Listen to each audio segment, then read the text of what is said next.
As the number of dengue fever cases rises on the Big Island, officials on Oahu want the public to be proactive and take steps to prevent the illness from occurring here. It's not to alarm any folks, but it's to be prepared.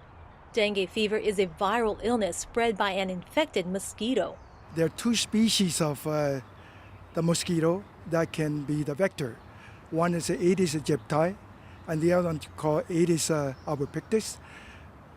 The Aedes aegypti is a so-called yellow fever mosquito, and the other one called Asian tiger mosquito.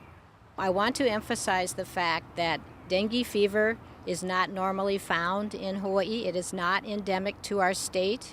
It is endemic to many countries, South Pacific and Asia and areas that we tend to travel, but it is not normally found in Hawaii. There have been no locally acquired cases of dengue fever on Oahu. I want to emphasize that. The only dengue fever outbreak we have right now is on Hawaii Island. The hot pocket seems to be Captain Cook area, Ho'okena, Honaunau. Pressler says it could take anywhere from 3 to 14 days for someone to become symptomatic after being bit. Symptoms include a high fever, severe headaches, especially behind the eyes, severe bone and muscle pain, and rash on the hands, arms, and legs.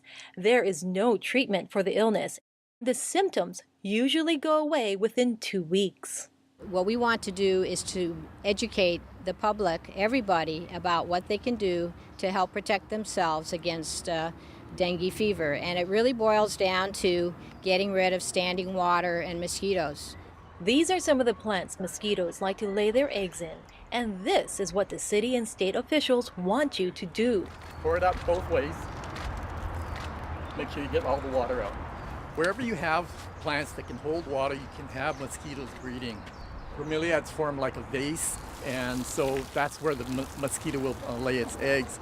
The tea leaf similar. You see how the leaves are arranged in the whorl? It'll hold water. But with no water, no mosquitoes.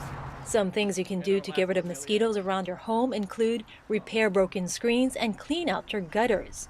And if you can't dump the water out of a potted plant, the next best thing to do is to spray it down with soapy water. And you can just spray it. It'll form a barrier where mosquitoes can't breathe. And if you go under the shade, the mosquito will be there. And so the main thing is you take care of your surrounding. When you go in the shade, as Dr. Lai said, there are mosquitoes. So if you're going to be going out in the early morning or late afternoon when the mosquitoes are more prevalent, if you're going to be in the shade, one thing you can do is wear a long sleeve shirt, which will protect you from mosquito bites. An ounce of prevention equals a pound of cure. And essentially what we want to do is take preventative measures before anything could happen to Oahu. What we're asking the public to do is to do their part in ensuring that they mitigate against standing water as we do our part at the city to do the same thing.